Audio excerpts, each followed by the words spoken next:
Oui, bonjour, c'est Madame Dalal à l'appareil. J'ai une petite question à vous poser. Le jour où j'ai un petit accrochage avec ma voiture, je serai remboursée combien avec mon assurance auto? Oui, j'attends. N'attendez pas qu'il soit trop tard pour découvrir la base de votre indemnisation. AXA invente les barèmes sans surprise, grâce auxquels vous connaissez à l'avance et dès le départ la base de calcul sur laquelle vous serez indemnisé. AXA. Réinventons l'assurance et l'épargne. Bonjour et bienvenue dans le journal de l'économie de ce vendredi 5 juillet sur Chauffe TV. Séminaire au sommet ce vendredi à Casablanca entre exportateurs et pouvoirs publics. La balance commerciale est, on le sait, de plus en plus mise à mal. Nombre d'entreprises marocaines ne cessent d'attirer l'attention sur les flux d'importation déloyales au regard des règles de la concurrence et plusieurs secteurs plaident en permanence pour que leur industrie ne soit plus, en tout cas qu'elle soit moins soumise au déséquilibre né de l'application des accords de libre-échange souvent mal négociés. L'ASMEX, l'association marocaine des exportateurs, entend donc mobiliser les opérateurs et les pouvoirs publics pour trouver des solutions tout en refusant tout protectionnisme. Plusieurs ministres se sont réunis autour des représentants du patronat et ils devaient s'exprimer sur ce sujet lors d'un séminaire sur la défense commerciale et la compétitivité des entreprises exportatrices.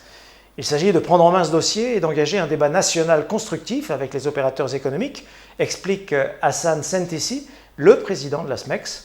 Les entreprises exportatrices réunies au sein de cette association devaient donc profiter de la présence des représentants des pouvoirs publics. Nous aurons des échanges autour des enjeux du développement de l'offre exportable et des mesures mises à disposition des entreprises par l'administration pour soutenir les activités exportatrices et améliorer les conditions à l'international, précisait Hassan Sentissi à la veille du séminaire. L'initiative de l'ASMEX trouve son origine dans la crise économique persistante chez nos partenaires européens, la contraction des exportations marocaines et l'envolée des importations qui ont naturellement des effets néfastes sur les équilibres fondamentaux. Le poids du déficit commercial se fait sentir aussi bien sur les finances publiques que sur la croissance des entreprises industrielles. Les exportateurs soulignent donc la nécessité de mobiliser tous les moyens légaux afin de soutenir l'offre commerciale nationale et ainsi de sauvegarder la compétitivité des entreprises. La SMEX souhaite pour sa part le maintien du soutien du système bancaire et des assurances aux petites et moyennes entreprises exportatrices et il interpelle le gouvernement pour que des mesures dites de défense commerciale soient prises pour pallier les effets de la concurrence qui s'exerce aux portes mêmes du royaume. Le Centre marocain de conjoncture prévoit 4,9% de croissance pour cette année. Le Centre marocain de conjoncture, le CMC, s'immisce aujourd'hui dans le débat économique en annonçant ses prévisions de croissance qu'il établit à 4,9% pour cette année 2013 et 3,7% seulement pour 2014. Deux prévisions en léger décalage avec d'autres prévisionnistes. Au-delà de ces prévisions, d'ailleurs, le CMC recommande une industrialisation intelligente, entre guillemets, du pays, la seule à ses yeux qui puisse créer des emplois stables, et rejoint ainsi ceux qui plaident pour une réindustrialisation, en observant que les accords de libre-échange, on en parlait à l'instant, ont eu pour premier effet d'entraîner un long processus de désindustrialisation. Habib Malki, le patron du CMC, souligne la nécessité d'un nouveau modèle de croissance en favorisant la modernisation accélérée de l'économie à travers une industrialisation et en rendant l'économie plus ouverte et plus compétitive. Et de souligner également que la croissance au Maroc est peu créatrice d'emplois et ne l'est même pas du tout depuis des années. Pour le CMC, il y a lieu, je cite, de changer le modèle de croissance en changeant les bases de celle-ci. Il souligne au passage que seule l'industrie a la capacité de créer des emplois stables. Pour 2014, le rythme de croissance, la CMC confirme que le Maroc devrait connaître un net ralentissement, même dans l'hypothèse optimiste d'une campagne agricole aux performances comparables à celles de cette année, 2012-2013. Le taux projeté dans le scénario prévisionnel 2014 est donc de 3,7%, soit un ralentissement tout de même de 1,2 points par rapport à 2013. Un nouveau centre commercial à Tanger. Nous évoquions ici, il y a peu, les ambitions de la grande distribution et la multiplication de nouvelles ouvertures d'hypermarchés ou encore de centres commerciaux à travers le royaume.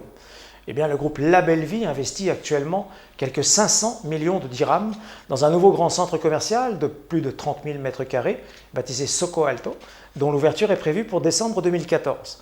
Un hypermarché Carrefour et 90 enseignes sont prévues dans ce centre, situé au cœur de 3 quartiers résidentiels de Tanger, Californie, Boubana et La Montagne, à proximité de l'école du Le Détroit et à proximité également du club équestre de la ville et du Royal Country Club de golf.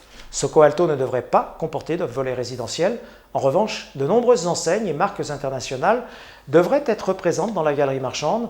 Le groupe La Belle Vie attend notamment les enseignes Kiabi, Jiffy, Burger King, Virginie ou encore Marois ou Chris. Soco Alto, qui attend plus de 4 millions de visiteurs en fréquentation annuelle, pourrait également accueillir les enseignes H&M, Starbucks ou encore Go Sport pour leur installation à Tanger. Inouï au cœur du réseau de l'ONCF. Bonne nouvelle pour les adeptes du téléphone mobile et du net dans les transports ferroviaires. L'opérateur Inouï et l'ONCF viennent de signer un nouveau partenariat qui devrait permettre à l'Office national des chemins de fer d'amortir et de rentabiliser ses investissements en infrastructures télécom et à Inouï d'élargir la couverture de son réseau avec une solution sur mesure pour ses besoins et bien sûr ceux de ses clients. C'est ainsi que sont en tout cas présentés les intérêts de cette convention signée par les deux entreprises. Celle-ci prévoit le partage d'infrastructures de télécommunications et l'occupation temporaire des emprises ONCF par l'opérateur téléphonique. Ainsi, l'Office mettra ses équipements à la disposition d'Inouï pour réaliser notamment des solutions radio-esthétiques, autrement dit une couverture indoor à l'intérieur même des gares ferroviaires.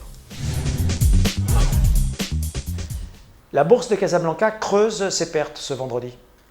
Le Madex termine en retrait de 0,77% à 7043 points, alors que le Massy termine lui en recul de 0,79% à 8663 points. À la hausse, on relève la bonne séance de Medpaper qui progresse de 5,59% à 25 dirhams 29 et de Managem qui termine à plus 5,18% à 1360 dirhams. Delta Holding en revanche signe la plus mauvaise performance de la journée en recul de 5,99% à 27 dirhams 17 et Strock Industries fait toujours l'objet de prises de bénéfices et termine donc la séance en recul de 5,99 à 75 dirhams 11. Bonsoir et à lundi pour un nouveau journal de l'économie sur Chauffe TV.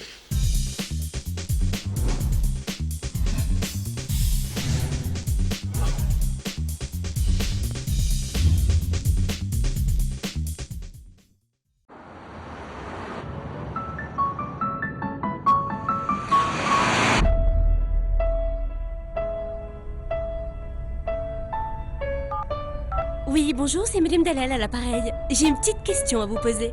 Le jour où j'ai un petit accrochage avec ma voiture, je serai remboursée combien avec mon assurance auto? Oui, j'attends. N'attendez pas qu'il soit trop tard pour découvrir la base de votre indemnisation. AXA invente les barèmes sans surprise, grâce auxquels vous connaissez à l'avance et dès le départ la base de calcul sur laquelle vous serez indemnisé. AXA.